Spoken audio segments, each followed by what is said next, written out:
Very good day to everyone present here today. My name is Brian, and I'll be your host for today. On behalf of the JPO family, we'd like to extend a warm welcome to everyone tuning in for tonight's broadcast. We hope that everyone is doing well and staying safe indoors. A friendly reminder to maintain good hygiene at all times and maintain social distancing when heading out. As we'd like to continue improving our experience with us, please help us achieve this by completing the poll that will be published during this broadcast. To anyone who is interested in sharing today's broadcast, a live feed is being shared on the JPO YouTube channel. If you have any questions that you'd like to ask, please feel free to type them out in the Q&A section down below. For those of you joining us from YouTube, please type your questions in the live chat down below. A recording of the webinar will also be uploaded onto the channel. Today's seminar features Mr. Ernesto Estigarribia, with his topic being my role as an assistant conductor of a professional orchestra and as a music director of a youth orchestra. Ernesto Estigarribia is a Paraguayan conductor who is highly regarded for his versatility and passionate energy on and off the podium. He has also been praised by the Fanfare magazine for his expert direction. He currently serves as the assistant conductor of the Quad City Symphony Orchestra and the music director of the Quad City Symphony Youth Ensembles. His previous positions include being the music director of the Buffalo Community Orchestra, as well as the artistic director of the Southeastern Minnesota Youth Orchestras. With a passion for working with young musicians, he is also a member of the conducting staff of the Greater Twin Cities Youth Symphonies and frequently appears as a conductor and clinician for high school orchestra festivals. Ernesto has also guest conducted with the Mankato Symphony Orchestra, the Rochester Symphony Orchestra, the Oskaloosa Music Festival Orchestra, the Orquesta de Cámara del Centro del Conocimiento of Argentina, as well as the Orquesta Sinfónica del Congreso Nacional of Paraguay, and has also served as a cover conductor for the Minnesota Orchestra. In 2016, Ernesto also conducted the recording of music by a Brazil composer by the name of João Ripper with the violist Corey Concol and the University of Minnesota Camerata. In addition to the symphonic performances, Ernesto has also led numerous opera productions, including Puccini's Gianni Schicchi, Mozart's Idomeneo, Britain's Albert Herring, as well as Zimmermann's Vice Versa. As an accomplished violist, he has also performed extensively as a soloist and a chamber musician. His festival appearances include the Orchestra of the Americas, the Britten Peers Young Artist Program of England, the Festival de Música de Santa Catarina of Brazil, the Pienza Music Festival of Italy, the International Festival Week of the St. Petersburg Conservatory in Russia, as well as the Academia Internacional Teatro del Lago of Chile. Ernesto also holds degrees from the Pittsburgh State University, where he obtained his bachelor's in music, as well as the University of Minnesota, where he obtained both his Masters of Music as well as his doctorate in the musical arts. It was also at the University of Minnesota where he studied conducting with Mark Russell Smith.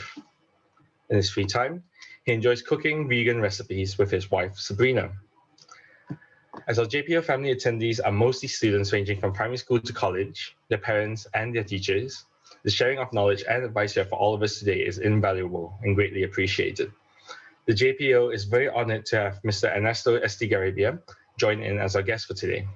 I hope they will all join me in giving him a warm welcome.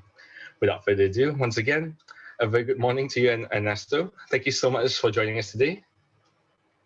Good morning, Brian, or good evening, shall I say. Thank you so much for having me today, and I look forward to this conversation. Likewise. It's an honor to have you join us today. So let's start off with the interview with the question pertaining to the video that you showed that was showed earlier on. What can you tell us about it? So obviously that's Mahler's Fourth Symphony, but that is a peculiar version of it that I love a lot. So composer and arranger Ian Farrington from England does a wonderful job of reorchestrating, or rather orchestrating for smaller ensembles pieces that are of the orchestral repertoire. And this particular symphony number 4, is a fantastic arrangement. And what he does is he is able to keep the original colors that Mahler envisioned in his music. So let me preface by saying that Mahler's music, you either have a ginormous orchestra to play it, or you play these chamber versions that exist. And the most common of all of them is by Stein, who kind of like collected versions of Mahler's own performances in for smaller groups in like living rooms and whatnot.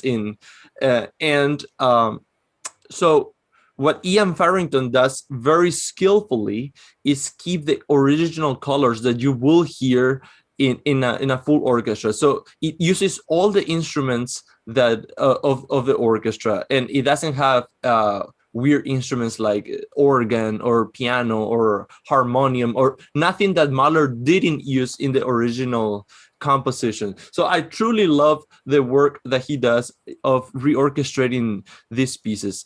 That performance was from a couple years ago. I was invited to conduct at the University of Minnesota, where I obtained my degrees, and we did Mahler 4 for I believe has 15 instrumentalists.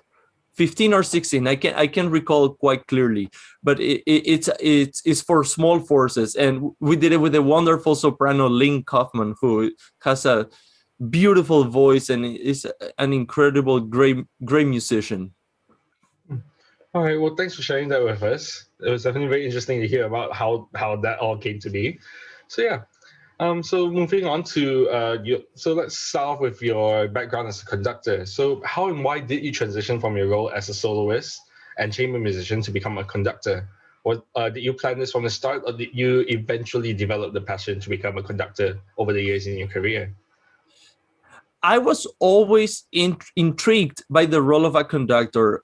I found it fascinating that the conductor could be a leader using nonverbal communication. I was always fascinated by that. So when I was a little kid, I saw the advice of one of the most prominent musicians of my country, of Paraguay, and he said, if you want to be a good conductor, you first have to be a good orchestral musician. So, and by then I was studying piano, which is not an orchestral instrument per se. So I quickly made the decision that I need to belong to an orchestra or a youth orchestra in order to gain the relevant experience that takes to become a conductor. And so he said to me, why don't you stand up? So I stood up, and he said, let's extend your arms. And I extend my arms. It's like, okay, you have long arms. I must have looked like a monkey when I was a teenager. And that he saw that my arms were disproportionately longer than the rest of my body. But he said, okay, you can hold a viola, and we need violas. So you're going to play the viola. And that was the end of the conversation. So I was handed the viola, and so I started with the viola, and like within a matter of a few years, I entered the youth orchestra of my conservatory, and the rest is history. And I am so thankful that I got the opportunity to play in orchestras and to play chamber music early on, because that is the bread and butter, as they say, of conducting. All right. Well, thanks for sharing that with us. So I take it that you basically obtained your bachelor's in music with the viola, I'm assuming, and then you moved straight on to the University of Minnesota to continue with the conducting aspect of your career. Yes. So I grew up in Paraguay, and while I was still doing my secondary studies, like high school, I enrolled in the conservatory, National Conservatory, and that really allowed me to have a really high quality education in music that was like really deep. You know, we had not only instrumental lessons and orchestra and chamber music, but we also have like really intensive theory training, solfege, musicology, music history, everything. And so it was quite time consuming, but after doing that, I kind of had like an undergraduate level education. So then I came to the US, to Kansas, Pittsburgh State, and did my actual undergraduate in music, and I did it in viola. And after that, I went to Minnesota, where I studied first viola, but then I decided that's the time to go into conducting if I'm really gonna do it. Like, I'm running out of degrees to do, so it is a time to. So I actually went into the conducting studio and said, like, can I sit in your classes? Can I just like look around and try it? And they accepted me with open arms, and then soon after I auditioned and I got into the program to be part of to actually get my doctorate in conducting. All right. Well, that's definitely interesting there. Thanks for sharing all that with us, Ernesto. So could you provide a little bit of insight to your role as an assistant conductor with the what was it, the Quad City Symphony Orchestra? Yeah. So the Quad Cities is a community that is right here in the center of the United States. It's divided by the Mississippi River, so it's a river city, and it's interesting because the river divides the community, and part of the community is in Iowa and the other part is in Illinois, and there's all sorts of complications that come with being a two-state community, but it's a wonderful community, and they have a really extraordinary orchestra here, and so my role here is twofold. First, I am the assistant conductor of the professional orchestra, but the professional orchestra organization as a whole also sponsors the youth orchestra program, of which I am the music director. And we have 4 youth orchestras. So as assistant conductor, what I do is, the basics. I cover all the rehearsals and performances, which means I have to learn the entirety of the repertoire that we're gonna perform and be ready to be called on a moment's notice. The conductor here has a cold, he can conduct, you're on. So that hasn't happened yet, and I hope it never happens, but not because I don't want to conduct, but I don't wish bad things to happen to people. But so I for the Masterworks concerts, I cover and I assist. During rehearsals, I sit in the house and I listen to the performance, and often the conductor will turn around and say, like, is the clarinet too much? Can you hear this? Can you hear that? Just kind of like get the audience. Right. But yeah, be a secondary pair of ears for the conductor in the audience. What I have done this during this pandemic that I found actually really quite exciting is to help with, so we couldn't do concerts in person anymore. So the way we delivered our concerts were via live stream.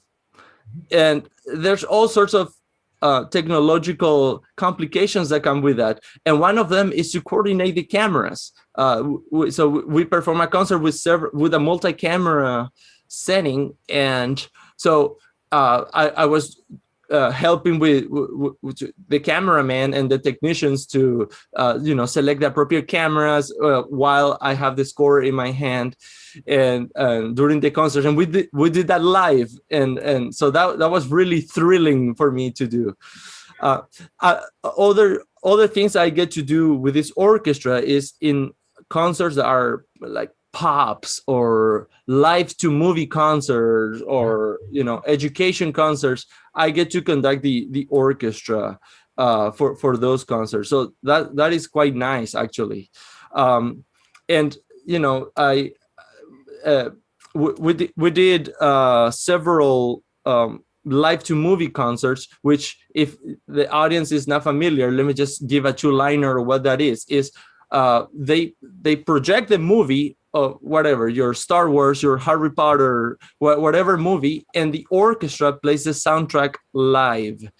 So what is really cool about it is that I obtain a monitor that has the movie in it and has a click track that tells me, basically it's a metronome, right? It goes like 1, 2, 3, 4, 2, 2, 3, 4, and it tells you what measure you're in, and it tells you the tempo.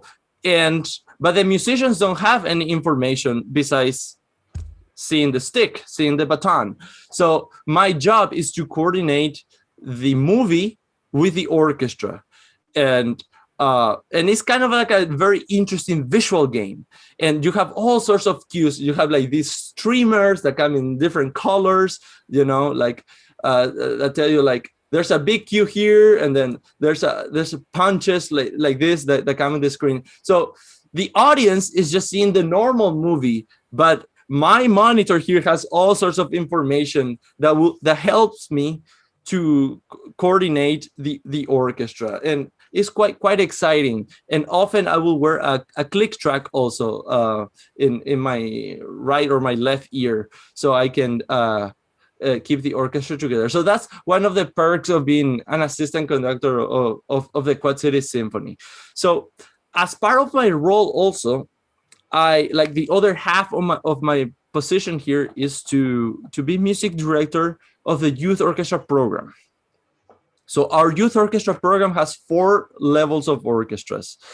And so I conduct the top 2 orchestras, and we have other members of the conducting faculty that conduct the beginning levels, the beginning and intermediate levels of orchestras. And we attract students from all over the area. As I said, one of the joys of being here is that you get students from Iowa, Illinois, and people travel quite a bit. Like people travel almost an hour each way to come and play in our youth orchestra, which is fascinating. And so my job is to program for the orchestras that I conduct, and kind of like help decide the vision, the artistic vision of the organization, and the goals that we like to accomplish. This year, we are doing my top orchestra is playing Shostakovich Fifth Symphony, and the students have loved delving into the music of Shostakovich and learning about the background of the piece and the composer. And it's such a rich part of human history when we talk about the Soviet Union and Russia in the 1930s, and the East-West dynamic that was happening in back then, and how this amazing work of art emerged from that chemistry that was it was a devastating chemistry. And when we talk about the music of Shostakovich, we have to talk about the famine in Russia. We have to talk about the wars. We're just coming out of World War I. We're about to head into World War II. We just don't know yet. And this amazing work of art, which in my opinion is perhaps the most important symphony of the 20th century, for all what it represents. So I having the opportunity to be the facilitator of having student musicians, young adolescent musicians connect with something like that is honestly an honor. It's a very special role to be able to connect the students to that work of art. All right. Well, thanks for sharing all that with us. It was like I can't even begin to explain how many interesting bits of information you shared with us over there. especially the live to movie stuff. I'm assuming that it's just purely music with the visuals, or do you guys play the voice track of the actors as well for such movies? That's a great question. Actually, we only do the music. We only do the soundtrack, and everything else, the images, as well as the voices and the sound effects are all as if you were watching it at the cinema or at the movie theater. The only thing that is provided live is the music, and yeah, the music. So you guys do play an audio track of like the actual actors as you guys are performing your music as well? Well, no, we perform the soundtrack, the voices and everything is all in the movie already. It's still playing. Yeah. Okay. Yeah. Interesting. Except, but I gotta say, there are complications when like one of the characters in the movie starts singing. So one movie that I did not too long ago was you may be familiar with this, Disney Pixar's Coco. And that's Okay. pretty much a musical as far as I'm concerned. There's like singing and playing and all sorts of things. So what is really tricky is to coordinate the singing that happens in the movie with the orchestra accompanying that. And normally when you accompany a soloist, like, Mahler 4 or whatever piece with a soloist, there is a flexibility, there is a ebb and flow, there is like an organic mutual feeling that happens. Like you are listening for the soloist is listening to the orchestra. Here is a machine, right? It's a recording. So the recording is merciless, and the recording won't be waiting for you. The recording keeps going. So it's really tricky, but it's actually quite thrilling to do it in live, because it becomes almost like a video game. You have to line it up and it goes, and like, we're a little behind, let's rush it like here. So it's quite thrilling to do it. Yeah. Well, okay. Well, thanks for sharing that with us. It's definitely something that I might actually take up on next time. Then. Yeah. All right. How about your live stream sessions? I'm assuming, because like you mentioned earlier on, you even had a hand in the camera equipment and such. I'm assuming that must be definitely very interesting to have to learn a new skill set within such a short amount of time as well. Absolutely. So, I mean, there was a steep learning curve there, because, it's not something we do. It's not something, I certainly didn't go to school to learn that. But we gotta do it. This is the time and place, and whether you want it, you like it or not, we have to do it. And I find it quite exciting, actually, because it's like, it appeals to my ADD nature of like things changing fast and whatnot. But yeah, it was the way to deliver our product to our audiences who couldn't leave their homes, and who needed music more intensely than perhaps ever in their lives. And we understood as an organization what our role is in this pandemic. We are not doctors, we're not scientists. I couldn't tell you the difference between all the vaccines that are being handed out right now. So that's not our role. Our role is to bring beauty to the world and to touch people's lives in the moment in history what they needed the most. And we'll do anything to achieve that goal, to achieve that ideal. And for that, it was to live stream and record our concerts. But it's also an opportunity to sort of with your eyes and with camera selection inform what your ears hear. Like for people, for us who are musicians and we're constantly checking YouTube we study our pieces, and when we are trying to learn a piece for orchestra, we're used to listening to music in a video format, but people that are used to mostly coming to live concerts, they don't get the perspective of close-ups. That's not a thing that you can have in a live concert, right? You can't just focus on the two clarinets, or you can't just focus on the flute, right? You have to, like, especially if you're sitting in the front row, all you see are the shoes of the violinists, right? That's all you can see from your perspective, and that's your one perspective for the entire concert. So by having this flexibility of different cameras, you can kind of guide the ear with what's being projected on the camera. So I took a very diligent approach to try to basically design what's gonna be on the screen at any given time. And when it's the Eroica Symphony, you want to have the horn trio, right? And you want to be have that a close-up of that and things like that. And yeah, so it was very exciting to do it live and to execute the plans live, like change this camera to that instrument, and then in the meantime, camera 2 move to and then plan ahead. It's kind of like playing chess in a way.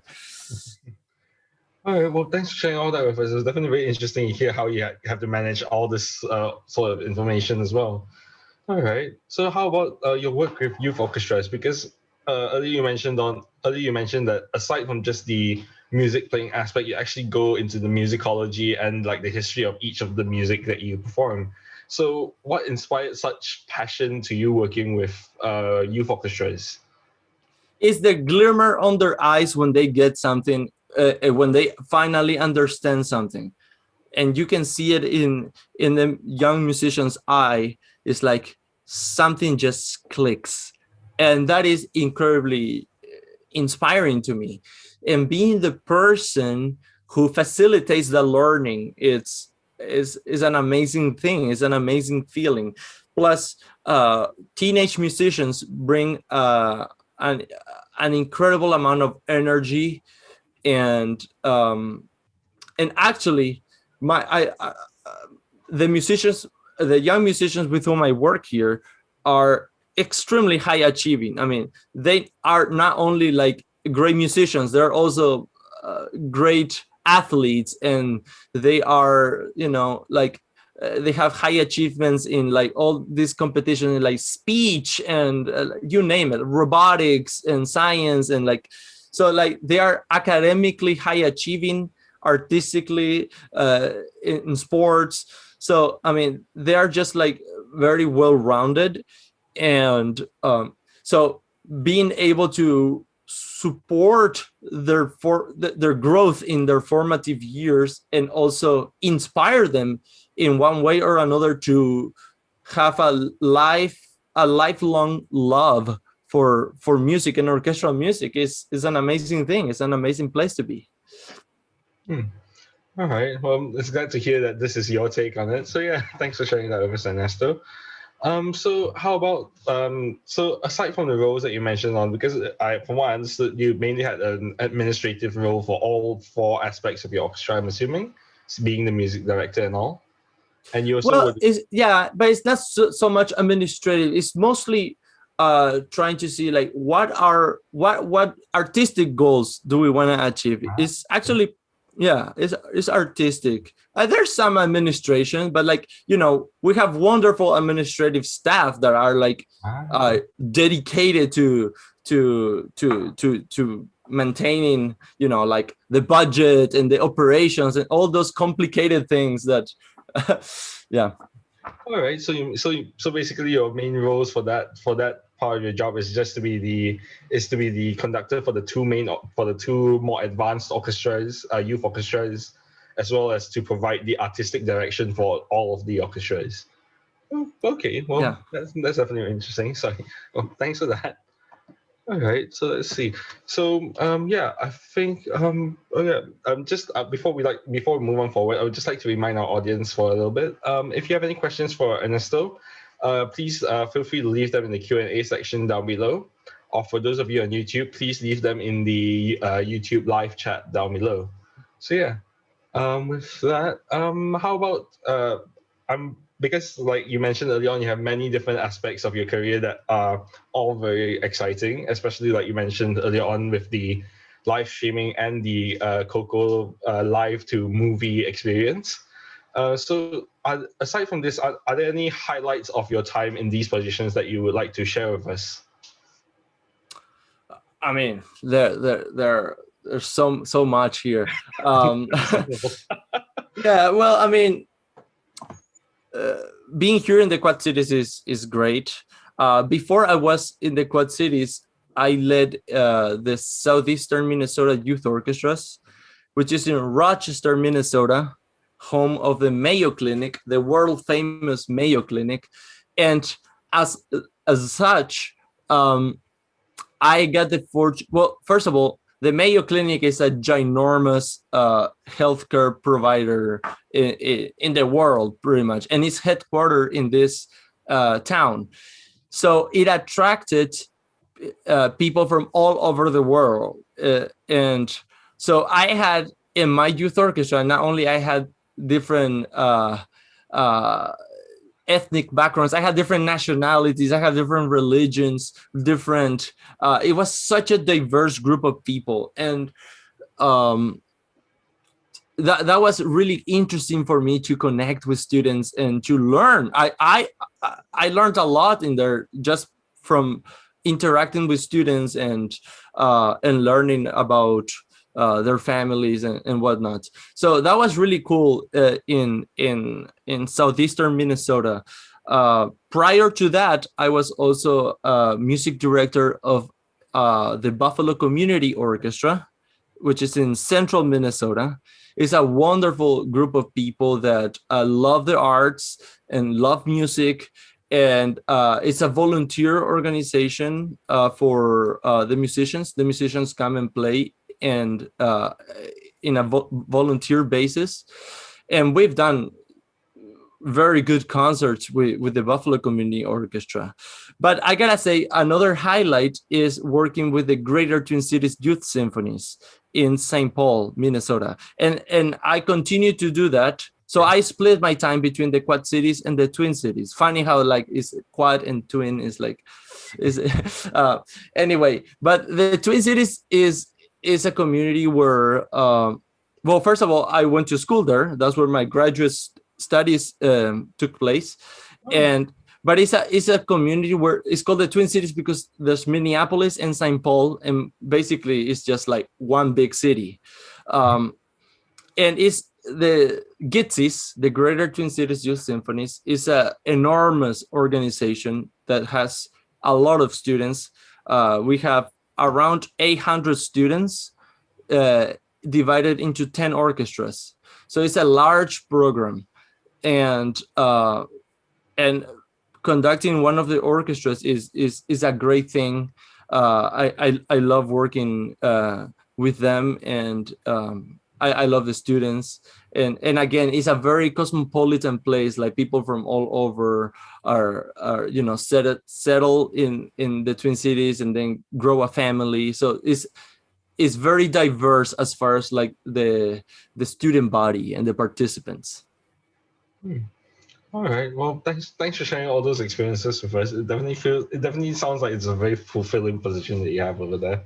So yeah, thanks for sharing all that with us, Ernesto. Thanks. Okay, with that, moving on. So with the pandemic still being an issue to this day, how have the orchestras that you're involved with, being the Quad City Symphony and the youth orchestra divisions of it, how have all of you been coping with the restrictions and such? Would you like to share about your plans on your organizations for the future ahead, especially for the remainder of the pandemic and once everything has gotten better and such? Sure. So, of course, the pandemic was a devastating thing. And basically, about a year ago, a little over a year ago, I received a call saying, like, there's a virus that is spreading.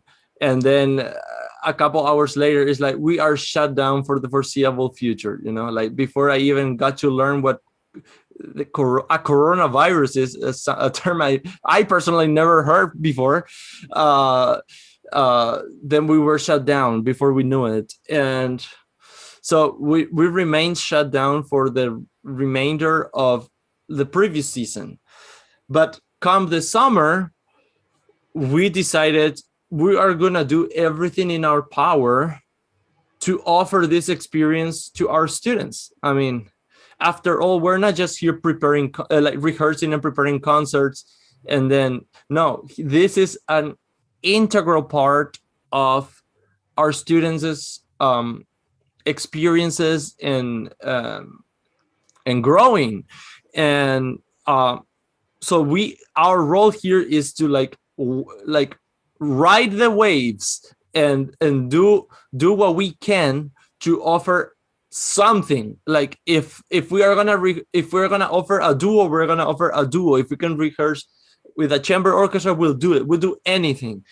And so that's what we did. We kept up with all the research. I mean, there was great research that happened during the summer and the early fall. Like actually trying to discover, I guess, like the aerosol particles that the instruments emit and whether that is substantial or not or at all. And so what we have done is my orchestras, which are full orchestras, were divided into two separate groups. I had to split my group. So I rehearse with the strings, and then I rehearse with the winds separately. And what the research suggested is that we don't do longer than 1 hour activity with the winds because of aerosol particles that involves playing wind instruments. With the strings, because they are fully masked at all times, we could do a little bit longer. So we did hour 15, hour and a half with strings every week. And then for a concert, what we did is like we put the two cohorts together in this ginormous space that is, I can't tell what they do there. Like, it's too big for anything I can think of. And basically we spread all our musicians at least 2 meters, 6 feet. And so we had one rehearsal of 1 hour when we combined the two forces, and then we record whatever piece we're doing. And it's challenging because, as you know, playing in orchestra has a certain there's an it's a living organism, right?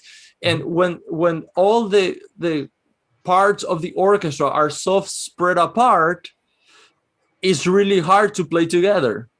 You know, it's incredibly hard to play together, and it's already hard as is in a normal setting. Complicating that 2 more meters is, or exponentially 2 more meters is even more complicated, especially for musicians that are that don't have decades of experience like my youth orchestra musicians. And so, you know, it was a challenge, but the thing is, like, both the students and I understood, like, this is it. The alternative to this is to do nothing. And so we're just gonna power through this.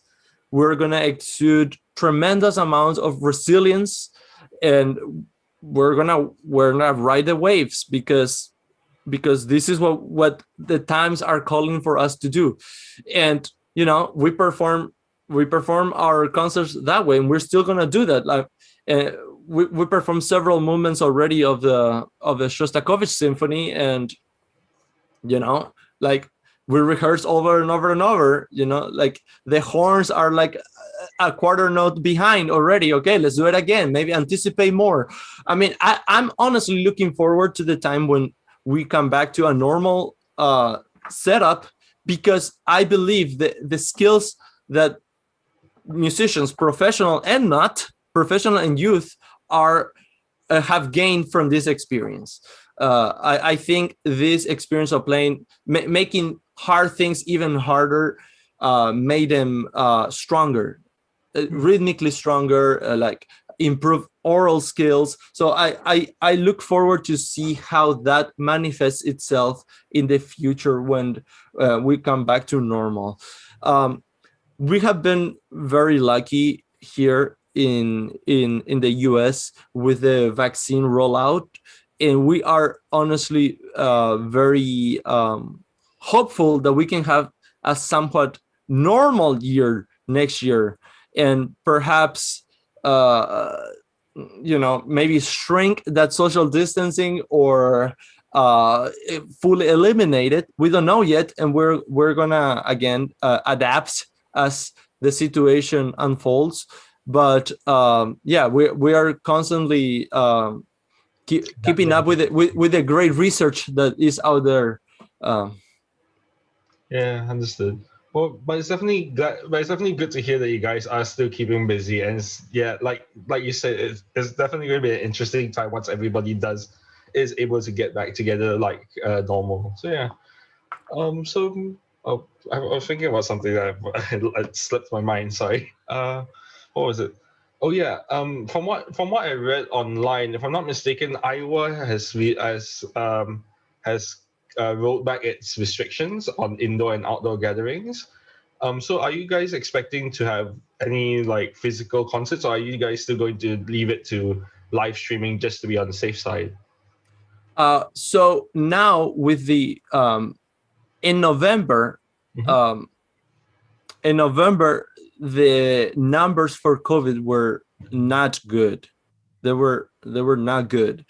So that's when we decided to stop. Actually, my youth orchestra suspended its activities for 2 months Oh wow. because Okay. we could not, like, it was too dangerous from our perspective. But ever since the New Year's holiday, the numbers have come down consistently. We are not fully out of trouble yet, but we know what the trend is, and the trend is down. So we have actually started to receive an in-person audience again, but Okay. we do it at, I think, we have a big concert venue. Um, and we fill it only like 20 to 25% capacity. So it allows plenty of social distancing. Everybody is masked. The musicians are masked on stage. Actually, our professional orchestra is 89 musicians, but with social distancing, we can only fit around 42 or 43 musicians.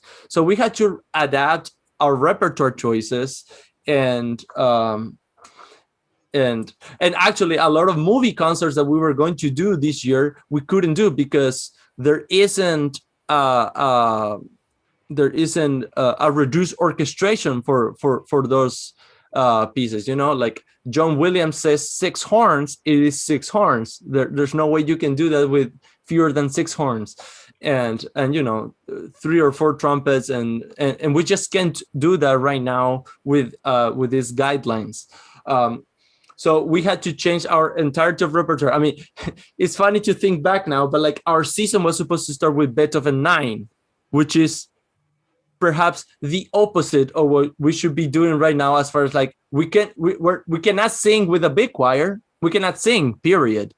Better yet have a big choir and then a big orchestra on stage. So we had to change. I think instead of starting with Beethoven 9, we started with Beethoven 1, uh, which is quite a change. But yeah, so Iowa has rolled back its restrictions, and we are receiving audience again. But again, we are extremely careful, and we feel good about our organization's guidelines to mitigate this virus. Um, and there's also the vaccine factor, which is not minor. And yeah, so far we haven't had any accidents or any spreads or any undesired results. So we feel pretty confident about that. That's good then. Well, hopefully, things move up from here on then. All right, let's see. So I think we have about time for two last questions before we move on to the Q&A. So this is another one regarding the pandemic. So aside from what you and your orchestra have been doing, how else have you been biding your time during this pandemic? Do you have any special tips for our musicians, or maybe even some of your special vegan recipes that you might like to share? Well, I have definitely put my time in the kitchen during this pandemic. Yeah, I've been getting, well, first of all, like, I decided I have a lot of time in my hands here, so uh, I'm gonna study. I studied quite a bit of things. I also try to. I wanted, and this is a project I've been having. I haven't had the time to do before this time, which is get acquainted with living composers. I think is something we don't do enough of, and so I did that. I developed a list, and I developed kind of like a database of pieces I like to do during my lifetime. I think I now have more pieces than years left to live. Um, so that's another thing. I know you laugh, but another thing that I actually did is I wrote my doctoral dissertation. I mean, if there's a time to do that, it is now. So I did that and and defended my dissertation and all of that. But yeah, what you're talking about recipes. So my wife and I have a we really love like Asian food and also Indian food. So we perhaps the recipe that we have done the most is bian bian mian, which is a hand pulled noodle. It's from China. I forget from which province, but it's basically the noodles that are hand pulled, and as soon as you pull them, you put it in the water, and is great. And we love it. Like, we have it at least once a week, and also we like making all sorts of Indian dishes. Like we make dals and we make biryanis and yeah. So I mean, we have a lot of fun, a lot of fun cooking things. And what is interesting is like neither of us, like she's American, I'm from Paraguay. Like neither of us grew up with those recipes. Like those are not our family's recipes, but we kind of like just like learn in a globalized world what people eat around the world. Oh, fair enough. It definitely sounds like you guys are definitely having a lot of fun with that experimentation. So yeah. And of course, during the pandemic, like I think everyone in the world became a baker. I think everyone baked their own bread at some point. Yeah, I actually was gifted a little bit of sourdough starter. I was conducting, I forget where I was conducting in Mankato Symphony, and someone said like, oh, I heard you like cooking, like try this starter that I have. So I continue feeding it and I continue maintaining it. So now it's like, a couple years old already, and I continue to maintain it. And so I bake my sourdough bread once a week at least. So Okay, well, I can definitely agree with that. I have someone in my own family doing the same now. All right. With that, I think we'll have to move on to this last question because we do have a few in the Q&A. So our last question my last question for you today would be from the JPO itself.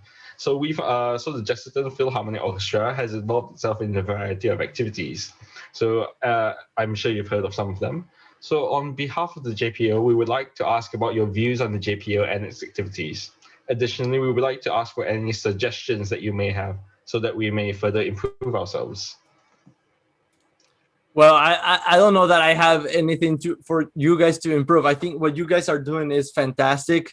I think offering an opportunity for musicians of all backgrounds to come in together and make music is a wonderful thing. It's a very special thing to do for your community because it allows people to belong to something that is bigger than themselves.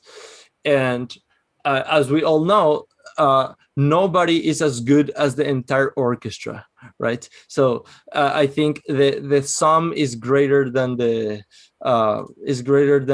sum of its parts, and so that is something very special to facilitate and to offer to the community, and also providing those who otherwise wouldn't get the chance, providing from what I could read and a little bit on the internet, and I haven't been to Malaysia myself, but like from what I could read, it's like you guys do a fantastic work with outreach programs that serves hundreds of students who otherwise wouldn't have access to this. So I think that's one of the big questions we have to answer to the world today: access.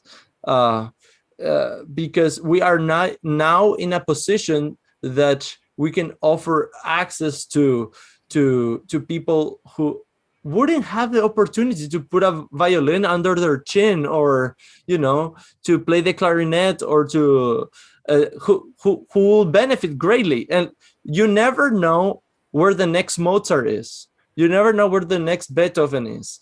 And facilitating people to further grow in music is a wonderful thing, and I commend you guys for all the great work that you are doing there. Well, thanks for your kind words, Ernesto. I'm very sure our members are very glad to hear you say all this. With that, I think we have to move on to our Q&A section. So yeah, we do have a few questions coming in from the chat. I'm not too sure if we have enough time to address all of them, but we'll certainly try. So we do have one member saying, hello, do you think playing the viola, the mid-range register of the orchestra, actually helped you to understand the texture in most music better? This is coming from a different perspective. Absolutely, absolutely. Learning, first of all, learning the literature, learning the pieces from within, from the inside, is a great way of learning. Also, as a violist, somehow I feel that you are trained to listen. You are constantly having to listen to and to adjust. That has I can relate to those skills that I learned when I was a kid, when I accompany a soloist as a conductor, or when I accompany a singer during opera or whatever. Like, is that ability to listen, to adjust, to play together with someone is absolutely something that comes from my viola background. And I don't know if I would have the same ability if I didn't play the viola. So I absolutely agree with this. Playing the viola has helped me tremendously. All right. Well, thanks for sharing that perspective on that. So another one would be coming from someone saying, Maestro, what would you say is the greatest difference between conducting a professional orchestra and a youth orchestra? There's no difference other than the expertise of the musicians. I mean, the standards are the same. The goal is the same. What varies is that in a professional orchestra, you have a person who's made a career for multiple decades playing their instrument and playing in that orchestra and playing perhaps the piece that you're conducting. And a youth orchestra most likely seeing it for the first time, not only as an orchestra, but also the individual members of the orchestra. So in that regard, the process is slower with a youth orchestra because at the same moment they are trying to play the piece, they're also trying to gain technique, and they're also trying to improve the technical aspects of playing in an orchestra and playing their individual instruments.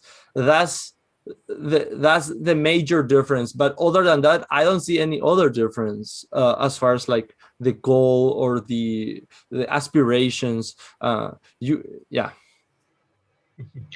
All right. Well, that's definitely very inspiring to hear, Ernesto. So we do have another person coming in saying, hi, Ernesto. Thank you for your insightful sharing. Do you find it hard to conduct an orchestra consisting of people from a diverse background and culture? How do you actually get them to play as one with the same understanding and interpretation? This is a very interesting question to me that I have pondered upon quite a bit. Because now we're talking a lot about diversity and, you know, all sorts of things that are tremendously important.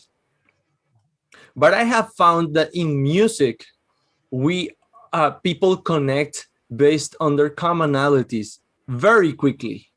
So nobody's saying, you know, you are of XYZ background and I am ABC background. We're saying like, oh, we play music and like, you know, I play the cello, so this is my role, and you play the violin, this is your role. So like people find themselves in their roles naturally. And, you know, as far as culture and background goes, in playing in an orchestra is, to me, it was never an obstacle to find cohesion in music. What I would say though is like, it's very interesting when you have experiences of people that don't play the same, that don't speak the same language, play the same Brahms symphony, for instance. You know, those experiences are incredible to me, because then the common medium of communication is just music, and you only are left with nonverbal communication. You can express with words because you don't speak the same language. Of course, that doesn't happen here in the US because everybody or most everybody speak the same language. But I have had experiences in the past where like you do projects where you don't speak the same language as your STEM partner, but somehow you manage to play the Mahler Symphony together and to play with the same level, with the same sound, with the same vibrato. So it's a wonderful thing. It's almost mysterious.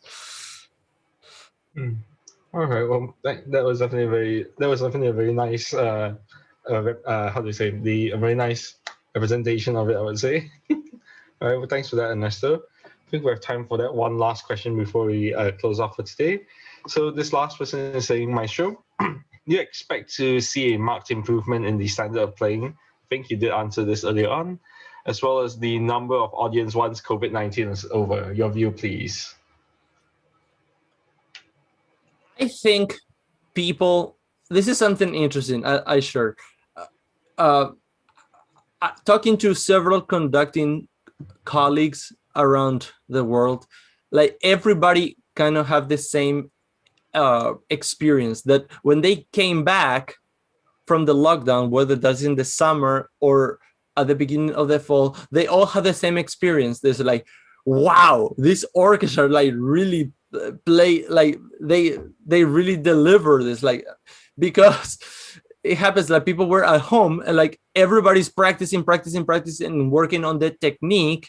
They don't have to prepare a repertoire or prepare a concert per se. So they spend their time practicing the technique, practicing their scales, the long tones, working on the sound. And then when you finally put all those musicians together, it's like, wow, it sounds amazing. So yes, in a way, I do see that the standard of playing will improve because we had all this time that we were just thinking about like everything technical about playing an instrument and conducting too. I mean, I spent a lot of time thinking about how to conduct. I didn't conduct because no gatherings were allowed, but I spent a lot of time thinking. It's like, maybe I'll improve this, maybe I'll improve that.